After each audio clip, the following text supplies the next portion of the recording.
You don't make money running businesses. You make money when you sell them.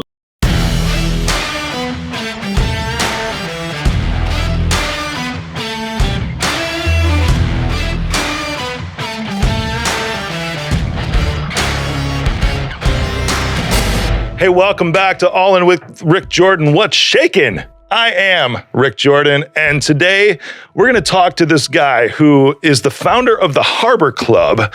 And I love his bio because it says that he was that annoying kid at school that was always trying to sell you stuff, but he's an investor, author, business expert, and mentor and speaker. Jeremy Harbour, welcome to the show. Hi, thank you for the intro. That's all good. My man, let's dive into some fun things today, because I saw that in your bio that your older brother, he was 14, right? And he passed away when you were just 10. Is that right? Yeah. And I saw that there was anxiety around that, and that you just kind of became completely aware of your mortality at 10 years old. Can you describe that? Because 10 years old is a young age to be like, oh, wait, hey, death is real. Yeah, no, it was pretty weird. So, I mean, actually growing up, I seem to be around a lot of death. I mean, my grandmother was the youngest of 14 children. So I kind of had all these uncles who all, were dropping off at various stages of my childhood. I had a friend at school who died. I had a guy who I was best man at his wedding.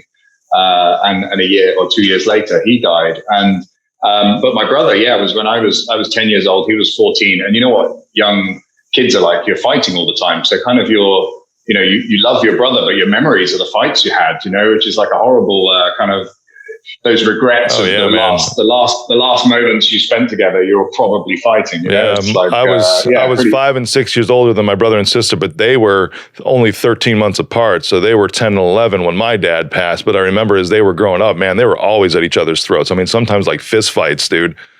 Yeah. No, I mean, I think that's just siblings, isn't it? And so, I mean, of course, you have all this kind of, I mean, whenever anybody dies, I guess you sometimes feel a sense of what if, or could something be different, or what would have happened if, X, Y, Z. And so you have all that crap going on as a 10-year-old. It's pretty confusing. And then, of course, you have this, I mean, I literally used to lie awake in bed every night thinking I wouldn't wake up in the morning, having like these almost sort of panic attack style anxiety attacks around my mortality. It would be very, very real sort of growing up. And I mean, look, hey, it's everybody goes through their stuff. I think when I look back at that period, I actually think a lot of the drive and the hunger that I ended up with in that period was partly driven by that. It's almost like this treat every day as your last, and one day you'll be right. But it manifested itself in a kind of work hard, play hard attitude. So I would work my nuts off, but then, very English expression, I apologize very much, work my nuts off, and then at the weekend, I'd go out and get, hammered and go drinking with my buddies and things like that, because you didn't want any sort of moment where your brain was just engaged with thinking about life, the universe, and everything. You either wanted to be immersed in your work or immersed in some nice cocktails. There wasn't really, you kind of wanted the the blank time. Is that kind of like a desire to escape yourself in that moment too? I guess so. Yeah, absolutely. But look, I've always had I was a hyperactive kid. I was always bouncing off the walls. Never shut up. Always talking. And that, even when you stop talking, your brain is still going like this, and you're going through like 1,000 different things all at the same time. And I've always been like that. I've spoken to other people who are not like that. And so I've never really been able to quiet the inner voice. And so, I mean, particularly when I was younger and you don't know how to kind of control that stuff, it gets a little bit out of hand sometimes. And so, it's escapism completely. Oh, sure. And when you're 10, I mean, your emotional intelligence is still growing and forming at that point too. Exactly. Yeah. I mean, I wasn't going out and getting drunk when I was 10. But I've known people who have. Not the best thing. I waited until I was 12. Yeah, that's good. I'm glad. Yeah. And that's when you started working your nuts off too, right? Exactly. My weird humor as you said that. I'm like, what's the opposite of that? Is that like for women, they work their ovaries off? How do you relate to that? Because it's like every dude like jumped. I'm like, I know what you're saying. But back to this escaping. It's this patriarchy, isn't it? Yeah, no joke, for sure. But you've got this whole thing to where you jump into this and going back to this, like escaping yourself, right? And almost like escaping responsibility in that moment, because you realize that, wow, everything around me just got a hell of a lot more real. You know, it's not all like sunshine, roses, Santa Claus, Easter Bunny anymore. And I saw my brother and sister go through this too, man, because they were 10 and 11 years old when my dad passed. And I saw how it affected them, you know, and they didn't know what was going on until that point. But that was their real kind of first brush with death, was around that time too. And I had seen, you know, my grandmother pass, you know, and I felt the same as you. It's like I was almost around a lot of death, I felt, to where I just became desensitized to it. And it wasn't just my dad. It was a lot of family members, aunts, uncles, grandmothers, grandfathers. And I remember the first funeral I went to, I was like 6 years old or something like that. So I was just akin to this from early on. But still, when this happens, there's nothing like that can shove you into whatever else, you know? And I'm sure this kind of drove you into, because you left school at the age of 15. That's it, right? Mm-hmm. Yeah. Didn't even, I didn't get to the end of the last term of high school. Yeah. I did my exams and just walked out. Wow, that's incredible. I took like a kind of a work release program my last year. So I really only went for like an hour a day for my final year. And I was young too. I was 17. So I sort of skipped the last year, you know, but I had enough credits that I stored up in those first several years to actually complete it at that moment. So I still finished and got my diploma at that point. Did you finish school, high school, whatever it is, where you? Yeah, so I finished like the first bit, but not the next bit. So there's a bit that finishes in the UK system that finishes when you're 16, and then you do the A levels, which finish at 18. So I left just before the 16 bit and didn't do the last bit. But the last bit is pretty much the entry to university or college. You know, you do these 2 years of exams. They're pretty much, you do those just so you can go to college. And I'd already decided I wasn't going to college or university. I was pretty pissed off waiting until I was 16, if I'm honest, to get started. I feel you. Yes, it's that hurry up and wait kind of thing, right? And it's incredible. I have kids now, so I've got a 6-year-old and a 4-year-old, and before I had kids, I was like, I'm never sending my kids to school. I'm going to figure out an education program that's going to show them real life. I'm going to take them around the world. I'm going to show them all this different stuff. I'm not going to send them to school, and I've done a bit of that, but they're in school. And I realize now I'm an adult, I realize school isn't education, it's childcare. I completely missed the point. It's you think it's just really crappy education. Why are they taking so long to teach me this shit I could learn in an hour? It's because it's childcare. It gets the kids out the house so the parents can actually get stuff done and have a relationship with each other. Yeah, and that's been the difficulty I know in the States too throughout the whole pandemic, is that, you know, it's been this complete shift because these parents that were depending on public school for childcare now just had their lives turned upside down. And now we've got parents that are working from home while your kids are also at home doing this remote learning stuff that, you know, and I say stuff, you know, because my kids are involved in online private school, totally different. But this whole new family dynamic without the childcare of public school. But like you were saying too, I saw this other meme the other day, and I showed my son yesterday, my 13-year-old son, and it was, this is the States, you know, it was a joke that was applicable to the US.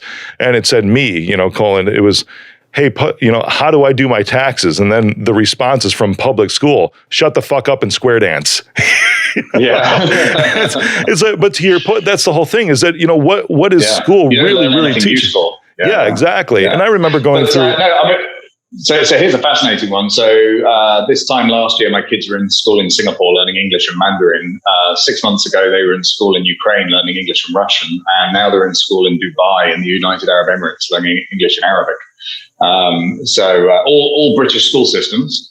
So we put them through the British curriculum. But in every country, you always have the second language being like the proposed second language for that country. So our kids have had like a crazy year for education, mainly driven because of the pandemic. We do travel a lot normally, but this was a little less stable than normal, but great fun. I mean, they can speak sort of pidgin Mandarin, pidgin Arabic, and pidgin. Well, actually, my daughter's absolutely fluent in Russian. My son's that's awesome. 50-50. Yeah.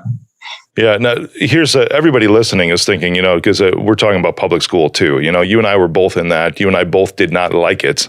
I did not like it for my kids either, which is why they haven't been in it even pre-pandemic. And I've even done entire podcast episodes on this. But from a relatable standpoint, everyone that's listening right now is seeing you and I and be like, oh, well, I can never do that. I see that, or I was also like, I would get labeled this a lot for some of my ideas as crazy, of course, by family members or whatever else. It's like how they're going to socialize or whatever else. But I'm assuming that your kids are pretty well socialized.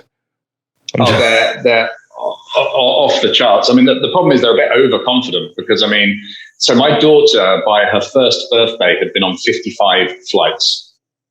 So 55 airplane flights. So now, if we go anywhere, they have no, they will communicate with all adults. They will go up and talk to anybody. They'll just, I'll be with them. Say, we're waiting for them to come over and take our order. They want some chicken nuggets or whatever. They're waiting for us to come and take their order. And my son will go, "Excuse me," to the waiter, no, zero. Dude, that's my youngest son for sure. Yeah, zero shame. And his latest thing now is he won't use tap water in the States. So we'll go around and everybody else is like, yeah, I'm good with the ice water, because I'll still get wine, scotch, whatever else. But at 10 years old, he goes, "I would like spring water, please." And he became this water snob. But then, yes, my other son too has held conversations with billionaires, and who this one dude who's a friend of mine walks over to me afterwards and he goes, "I didn't know they could be that coherent at that age." And he was only 11. Right, yeah. We underestimate kids, man, and it has to do with the environment. We don't push them enough. Yeah, totally. But no, these are super confident, and I think I'm a little bit worried they have no idea what goes on in the real world. They think this fantasy life that we live in is kind of normal, and we have to. I think there comes a stage where we have to try and normalize them a little bit, but hey, we'll see. Yeah, I'm with you. And that's where we start to, kind of socialize, whatever, because my kids are still involved in sports and all this other stuff too, but they're still around everybody else in society, and we still have to retain that connection too, because even with you and I, with what we do, let's bring it from kids into adult world now. With what we do, sometimes it's a little hard to be relatable. And we have to present that, hey, we really are, because it's just, 12 years ago, 13 years ago, I had newborn twins in a condo with only 2 bedrooms without a job. That's real life. We've been through those things, but now everyone just sees us on stages, sees us as investors, sees us doing IPOs, and it's like, but it's taken a freaking long time and hard ass work to get here, man. That's real world. I've been poor a lot more than I've been rich. Yeah. Yeah. And we go through cycles with that too, don't we? to where. Yeah, I try not to anymore. I know. I get you. But it used to be pretty extreme. Yeah. It was feast or famine. Yeah. I feel you. So when you were that kid in school, this was one thing that stuck out in your bio to me, right? And it said that you were the one who sold people everything, sold other kids things. And I remember kids like that when I was in public school too, and they're back now, but back then there were Air Jordans, right? Nike Air Jordans, and there were lace locks. I don't know if you remember lace locks or not, but you didn't have to tie your shoes, but there was always kids selling their freaking lace locks. And I remember buying some lace locks for me because it was poor. I grew up poor, didn't have them. I had like either some cheap Nikes or some Pro Wings back then. I don't know if you remember Pro Wings, but they were like these generic shoes that you would get made fun of for wearing. But then I would pop these Jordan lace locks on my freaking Pro Wings and think that I was cool. But those kids were running around selling everything. Dude, what kind of stuff were you selling to other kids?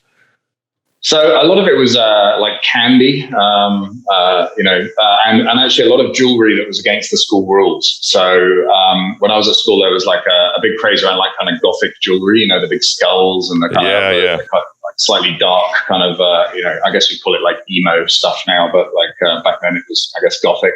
So selling all of that because it was against the school rules. So everybody loved to wear stuff they're not allowed to wear,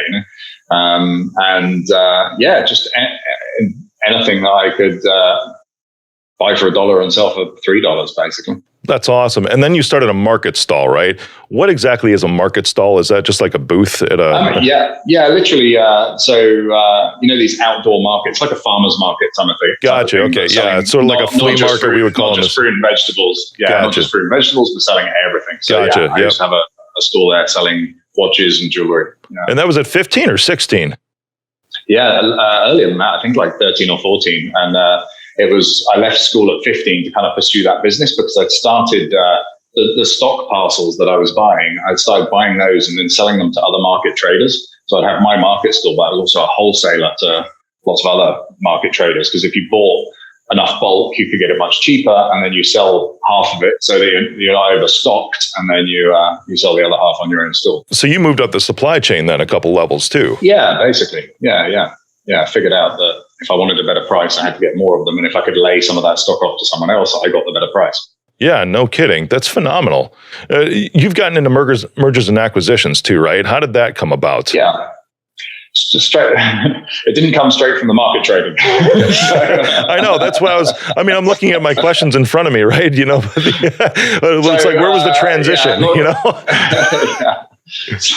I was market trading.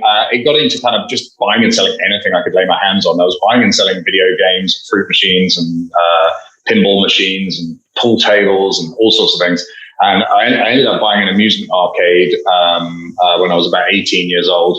That actually went bust when I was 19, and I started a mobile phone business. So mobile phones were just starting to miniaturize. I just started selling them to local businesses, then opened a little shop, and then opened another shop, and had 3 shops. Then had an office that was focused on business to business stuff. Then we added, fixed line and phone systems and all this kind of stuff.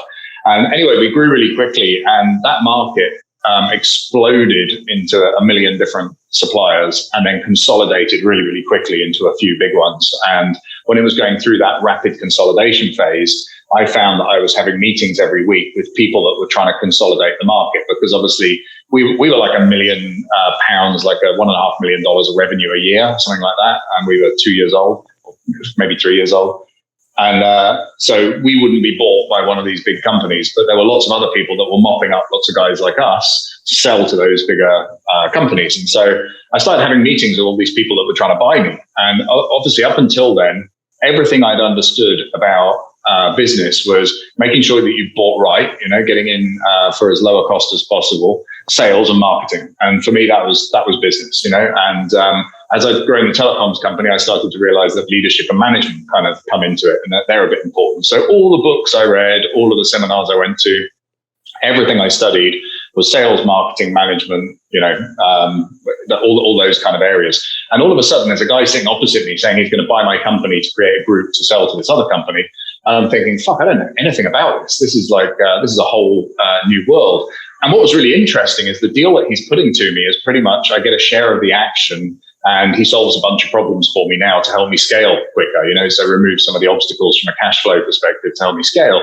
But he's not actually going to give me any money up front. It's kind of a, earn out, earn in, whatever you call it, kind of structure, jam tomorrow, basically. And so I'm sitting there thinking, like, shit, I haven't got any money either. Maybe I should be the buyer instead of the seller. Maybe I should be on the other side of this table doing this deal. And that's exactly what I did. I went out networking, looking for a mobile phone company I could acquire. And I found one that happened to be a bit motivated, they had some stress in the business, was able to acquire that company. I didn't use any cash up front. In fact, when I bought it, I think my choice was pay my credit card bill or pay my staff. I didn't have like a third choice to go spend some money on a company. So I completed the deal without using any cash. And it was just an epiphany. I grew by a year's worth of sales in an afternoon, and I hadn't had to risk any capital or try any new marketing technique or hire a sales guy or anything like that. We literally added a year's worth of extra sales in a day. And I just thought, shit, I've got to do that again. Yeah, for sure. And keep that cycle rolling. When it comes to money down purchases, man, why, for everyone listening, why in the world would a seller ever go for no money down? Nothing up front. So I mean, what's look, the hook? there are, yeah, exactly. Look, there are thousands and thousands of businesses and not many buyers. And particularly when you're in that kind of sub 5 million revenue area, sub 5 million of revenue, the buyers are incredibly sparse. And so no one's going to give them a check. No one's just going to write a check for the whole amount, or very, very rarely are they. And so, with this particular one, they had 3 main challenges. The first one was they were having their building was about to be demolished and turned into apartments, and the cost of them moved, because they were a retail outlet, the cost of them moving to a new retail outlet, refurbishing it, putting the rent deposit down, all that shit. It was going to cost them like 70 grand to move. And he was only making 12 grand a year net from his 1,000 customers. So it wasn't a very profitable enterprise. The second thing was he had another business that was very profitable. He was refurbishing terraced houses and turning them into apartments and making big chunks of money doing that, but was spending all of his time in this other business. So this was liberating him from a business that was holding him back in his mind. And the third thing was he was in a massive dispute with his key supplier.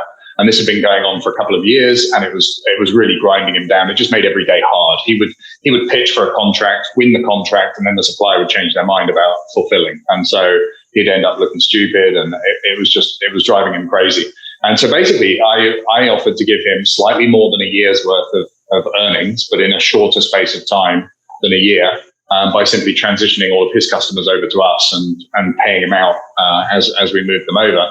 And from his perspective, that got him out of his premises without him having to move into a new expensive premises. It gave him more than a year's worth of profit, so he could focus on the other business full time and maybe make even more money. And then he never had to deal with those suppliers ever again. So basically, we found his itch and we scratched it. And look, he was running around trying to find the Father Christmas deal. The guy with the check who didn't care. And it wasn't there, so we were the best. We were the best game in town, especially right now. And I think this applies a lot because I'm in an acquisition mode also, and a lot of these can be done for no money or little money down, which is what you're talking about, an earn out or an earn in, as you called it. Yeah, and I'm seeing a lot of this, but there are a lot of hurting people right now, in business, and I've seen this across the board, and they're really just a lot of them might be looking for that Father Christmas, like you said. Yeah, no, I've seen that. Yeah. It just doesn't exist, man. It doesn't. Yeah, you put your best offer in there. Your offer should be a win-win. It should help them as well, so they should get some upside from it. Perhaps better than market rate for the business, but you're paying out the profits of the business, or some other piece of upside for them. It's not like you're taking advantage of them. You're giving them a really good out. And then you basically just say, look, here's my offer. Now go see if you can find one better. If you can't find one better by this date, let's do my deal. And you can pretty much, leave it on the table like that. And you'll be surprised how often they come back to that table. Oh, for sure. And from your perspective as a buyer too, anybody listening, you always have to be ready to walk away from any deal. Yeah. When there's no emotion. The best deals you'll ever do are the ones you walk away from. For sure. Right on. Oh, I love that. The best deals you'll ever do are the ones you walk away from. That's phenomenal. That's what that's a mic drop right there. Thank you, Jeremy. We can end the show. I'm kidding. We got more time. Dude, that's phenomenal. So let's talk a little bit about the Harbour Club, man. What is the Harbour Club? Yeah, so basically many years ago, so back when I did that telecoms deal, I did a bunch of deals after that, and I started to get a reputation for doing these deals without any money down, and particularly when I would buy somebody's competitor and they'd find out I didn't actually pay anything up front for it. So for example, I bought this, it was a seminar company that was doing 3.5 million in revenue, and they were up for sale for 300 grand, and pretty much everyone else in their industry had turned them down. And how much revenue were they doing? 3 million? 3.5 million. 3.5 million sterling. So it's about 5 million US. And they were asking 300,000 for it? And they were asking 300 grand for the business. Dude, that's razor thin margins. Yeah. It was, the business was a little bit fucked. It owed one of the key speakers $500,000, and he was going to sue them. And they'd sold a load of tickets to it. This was in December. They'd sold a load of tickets to an event in February where he was the speaker. So they'd sold the tickets, they'd had the money, they'd spent the money, and the guy was saying, "I'm not turning up unless you pay me." And so they were running around the industry trying to sell it for 300 grand for somebody that would then pick up the pieces with this guy. And basically everyone else in the industry just said no. And then I bought it for £1, rang up the guy and just said, "Hey, look, I'm not them. Let's work this out. But we can't work this out if you don't turn up in February, or the whole thing just goes into liquidation tomorrow." So he agreed to turn up, and we were back off to the races again. And so anyway, I was getting a reputation, so that all of those competitors were like, "Hey, how'd you do that?" Yeah, no kidding. Tell us how you did that. I would have bought it for £1. I didn't buy it for 300 grand, but I would have bought it for £1. And so everyone kept offering me like consultancy or become a non-exec for them or something. And I just couldn't think why on earth I'd want to do that. It just didn't make any sense to me. It's kind of selling time for money, which is what I always advise people not to do. And so it's horrible. You reach your bandwidth capacity really fast. Yeah. Yeah. So I just kept turning them down. And anyway, it was when I bought that seminar company, I realized actually I could do a seminar. And then all those people that want me to do consulting, I could just say, no, do my program instead. And so I've done loads of those kind of programs myself. And I was always really frustrated with the fact you didn't get what they promised you. The content was really thin, and it was all about the upsell. They're always trying to get you into the mentoring gold, platinum, diamond partner program, or all this kind of shit. Run to the back of the room and all that crap, And I just thought, okay, I'm going to do one of those. I'm going to do a seminar, but I'm not going to have any of that shit. I'm going to give them all of the content in one go. Even if it's a fucking fire hose of information and it's relentless and they hate me afterwards, I'm going to give everything to them in one go. Then I'm going to provide all the mentoring, follow-up, masterminds, all that sort of stuff included, and we'll make like a community of people. And I honestly did it to get rid of people. I honestly did it to stop people calling me and asking me how I did stuff. I thought it was a great way just to monetize those introductions. Anyway, I started it in 2009. And in 2009, I did more deals than I'd done in any year previously. I mean, there was a financial crisis, which kind of helped. But I noticed that all of those deals were coming from people that had come through the Harbour Club. And so in 2010 and 2011, we kind of started to take it a little bit more seriously. And now it's like the largest global community of M&A professionals. And we've got a great reputation. We're regularly in the US, the UK, and Australia, but we cover all the other countries in between. We've got loads of delegates in Canada, in mainland Europe, in Southeast Asia. They're actively doing deals. We actually just got, so we're a mergers and acquisitions group, and we're always publishing people who bought companies. We're always publishing deals that were done. In 2020, we've actually published the exits that people did. Now, I stupidly, I think it was like end of December or beginning of January, just before the pandemic started, I was sitting on a flight back from Los Angeles, and I recorded this video where I said, my goal next year is to make 50 new millionaires. I want to make 50 people into millionaires. And you don't make money running businesses. You make money when you sell them. So it's going to come from people in my community selling businesses for, 6-7 figure amounts. And then the pandemic happened. So of course it became a buyer's market, not a seller's market. But we actually just got the results back the other day, and I think it's 31 new millionaires that we created. Awesome. So we did pretty good, and so we've got everybody's names, but obviously if you publish everybody's names, they're going to get besieged online by begging letters and everybody else. So we've got PKF, which is the 14th largest audit firm in the whole world. They're a big audit firm. So we've got PKF to check all of the sale and purchase agreements, all of the bank statements, all of the documents and everything like that, and give us a letter with their stamp on it saying, yeah, we verified all of these details, so that we can then block out the names. And we're going to publish that report in the next week or so. But yeah, it's really awesome. The smallest number is like 6 figures, but they go up to the highest one's 19 million. And it's everything in between. There's a whole bunch around the 1, 2, 3 million mark that have all come from the methodologies used in the Harbour Club. So it's really awesome. That's incredible. So you made 31 new millionaires last year. Did this start? I know it's around 1,000 members right now, right? The Harbour Club. Yeah. So I would say about 1,500 like active members. Obviously, more people than that have been through the program, but people do it for different reasons. Some people are professionals who want to understand the other side of the table. Some people are, just intellectual on it. They just want to learn how it's done. Some people are just looking for credits to their continuous professional development and have no intention of using it. And then you get a whole bunch of super active people in the community who are sharing ideas, doing deals, and working together. Yeah. That's phenomenal. You're still growing in size, I would assume, yeah? Or is that kind of where you're at? Yeah. No, we get new joiners every month. We have that onboard. So basically, the way it works, you get the onboarding, which is like this 3-day baptism of fire of information. The fire hose. And then there's exactly. And then there's like a 12-week accountability group that you join, which kind of helps you get up to speed and get stuff moving.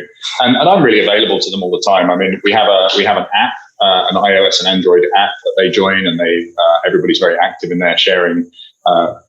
Videos and posts and announcing deals and stuff like that, looking for joint venture partners. It's got like a grinder function as well, find my nearest Harbour clubber, so people can meet up with their nearest swipe right. Yeah, partner. Exactly. Right on. Can you give some examples of some bad advice some other entrepreneur gurus give? Because, you and I coach, and we've also been coached, of course, but we've also had our share of bad advice given us too. Can you give some examples of what some of these other entrepreneur gurus, because you can go on Instagram and like do a quick search and find a lot of them, parking lot photoing themselves in front of somebody else's Lambo, just to get the status shot or whatever. Yeah. No, it's, in my industry, this buying and selling companies thing, we had virgin territory in 2009. There really wasn't anybody else doing how to buy companies with no money down. There was a few guys doing the leverage buyout kind of structure. But look, if you type leverage buyout into Amazon, you find 380 books on the topic. It's not exactly, breaking news. So it's dead easy to learn about. But the kind of stuff that we do is a little bit more creative, a little bit more different. And there was nobody else really doing it. But now everybody's jumped into it. The FTC in the US clamped down on all the dodgy real estate guys. And so a lot of them jumped into doing business, because business being a kind of B2B play, it doesn't come under so much scrutiny from the Federal Trade Commission. So they've jumped into that area. And so, of course, everybody's copying similar messages to us. And so, of course, everybody says theirs is the only one that works, and theirs is the only one that's got this and got that and everything else. But look, the first thing I would just say to anybody that's listening is look at the person who is delivering the content. Have they got a 20-year career of buying and selling businesses? By the way, they will say they have. They will say they have, so you do have to research this. Or have they got a 20-year career of selling seminars? And if all of their businesses have been selling seminars in lots of different industries, you can be fairly sure they're just a dude that sells seminars. But if all you can find online about them is deals being announced and stuff that they've done, and them ringing a stock market bell or whatever, that's possibly somebody that you should listen to. And so that would just be the first thing I would say. But advice-wise, I hear some shocking stuff, and sometimes illegal stuff. Yes. There's a guy running around at the moment. Unfortunately, years ago he was a student of mine, and then suddenly just became a 20-year veteran of the M&A world and launched a seminar. He's running around telling people basically to buy a company, borrow a load of money in the company, like leverage it up, and then pay yourself a deal fee, like take a chunk of that money out of the company for you personally. Which obviously, if you're buying a small business, it's a very volatile asset. Leveraging against a small business is not the smartest idea, full stop. Taking money out, if that thing goes bust, you'll be struck off from being a director of a company for probably about 15 years. Because that's where I want to be. Yeah, exactly. But you'll have 20 grand that you managed to take out the bank account. Pay off. Yeah. So, obviously he's either looked at a real estate deal, where they refinance and take money out of the real estate deal and thought, oh, that would work for business. I'm a fucking genius. Or he's looked at one of those private equity deals, because in private equity, they often pay themselves a deal fee, but they're doing $500 million deals. It's not the same as buying an air conditioning company in Idaho. It's a different beast. So there's some terrible advice out there. And another one that those kind of seminar guys always do is the anyone can do it thing. And sure, anyone can do it, but don't play down how difficult an area this is to learn about. You can do as many seminars and read as many books about it as you like, but nothing's going to prepare you for actually doing it. So any course or anything you do, you've got to be prepared to go out and speak to some entrepreneurs and try and close some deals, because that's where all the learning is going to happen. The learning is not going to happen in the course or in the book or chatting to me endlessly. It's going to come from sitting down with an entrepreneur and trying to get them to sell you their company. Dude, that's the forever student too, and I see this for the longest time, because I don't have a formal coaching program that exists right now, but that was one of the things that I saw was all of these, coaching program junkies that exist, to where they just bounce from seminar to seminar and buy up everybody else's program, but never take any freaking action. This is why we have a high price point and we don't upsell. So everything's all in one, and that gets rid of a lot of the get rich quick guys and the seminar junkies, because they want to do the $99 program and then be sold the $12.5 program. They're like it's in their DNA. So we take all of that away, and then what those other seminar companies do is they you will never feel ready. You've got to start before you're ready. That's just human nature. You're never ready for anything. You have to just go for it. And that's kind of where I think, the normal training companies prey on people's fear and sell them that next thing. Well, you don't feel ready, but you'll be ready after you do our diamond, gold, platinum program. That's the secret though, right? You will never, ever be ready. Completely ready for anything that you're ever going to jump into. You just have to just suck it up and do it, because you'll figure it out along the way. I remember start before you're ready. Yeah, start before you're ready. I love that. Last year, one of the pieces of bad advice that I saw was this one of these entrepreneur gurus, right? And of this mastermind that I'm a part of.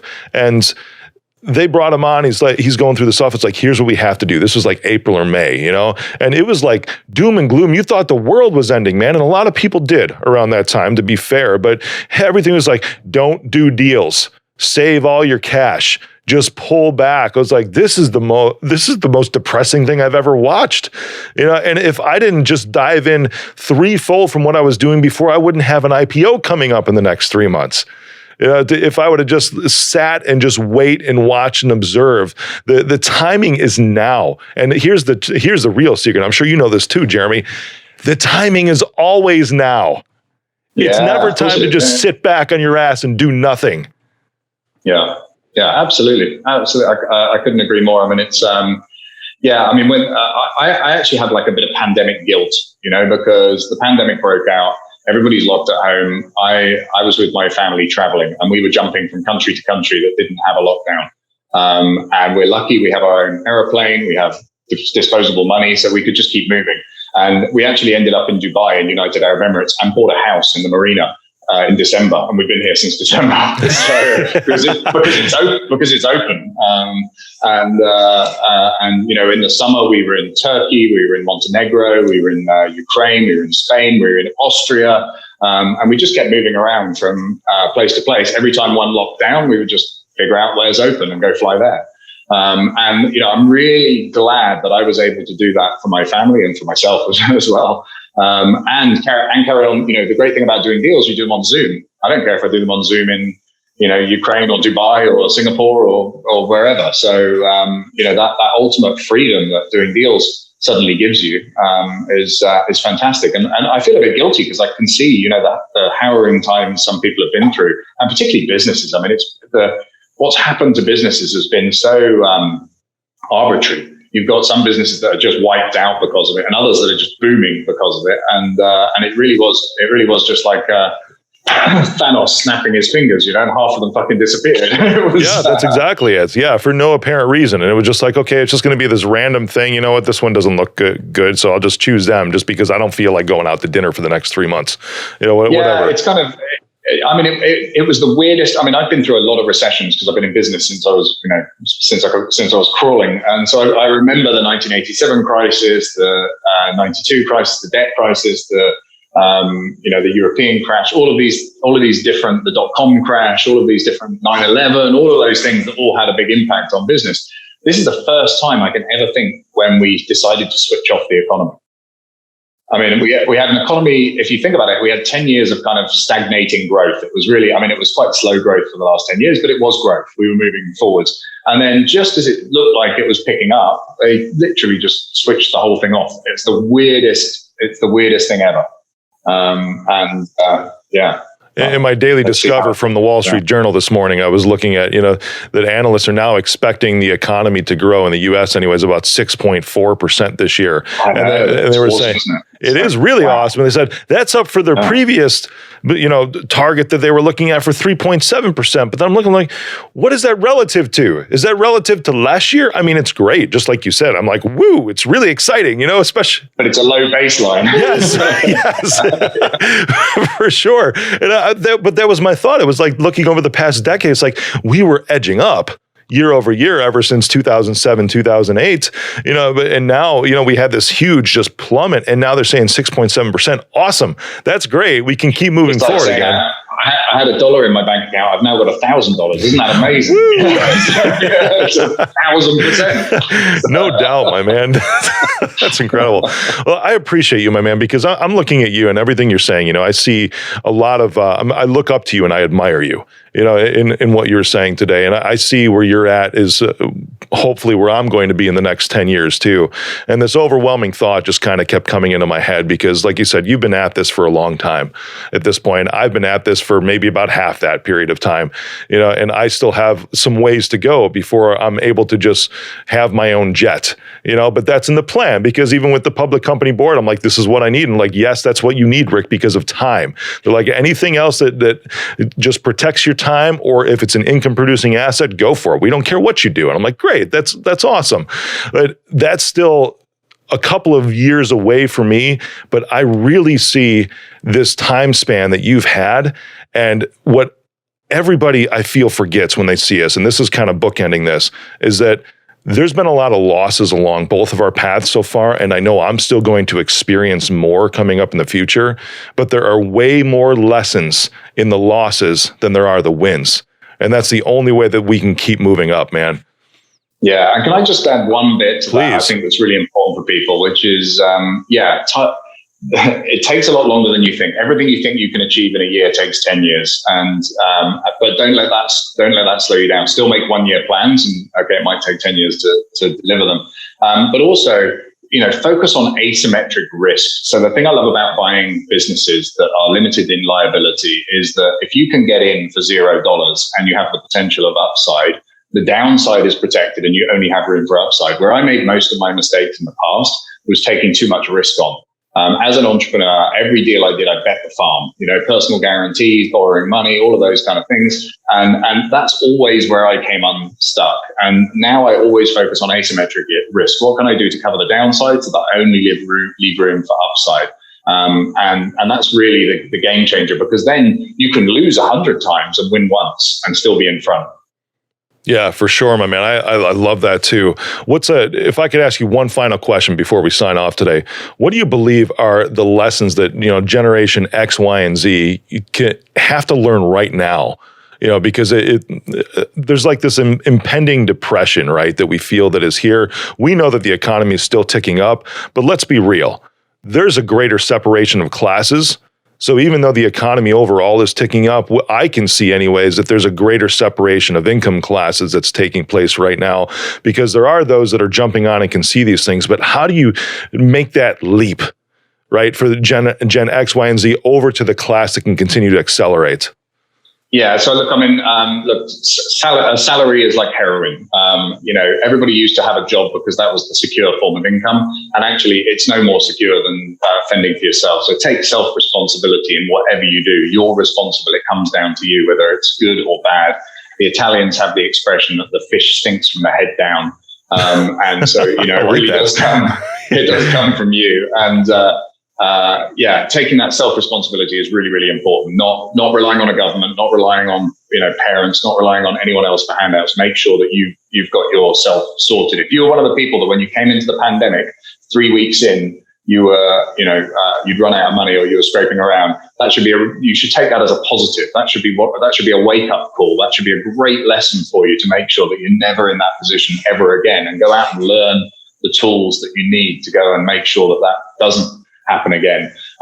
Start a business or buy a business. Get into running your own thing, because it's the only true way, I think, to build significant satisfaction with your life, as well as that financial independence. And I think learning all the time is success is not a destination, it's a journey, and it's about constant progression. So, learning is the key to that constant progression. You've got to feel like every week you knew something you didn't know last week, and you've got to keep just moving forwards. And I think a lot of that's getting lost. And I think too many people are getting sucked into politics and blame and all sorts of other things, instead of, when they see somebody get to the top of the tree, they start throwing stones. They should run and get ladders and figure out how they get up there too, instead of getting envious and bitter about it. Try and figure out what they did and how you can learn from that. That's awesome, brother. Thank you. It's jeremyharbour.com, right? Where everyone can find you? Yeah.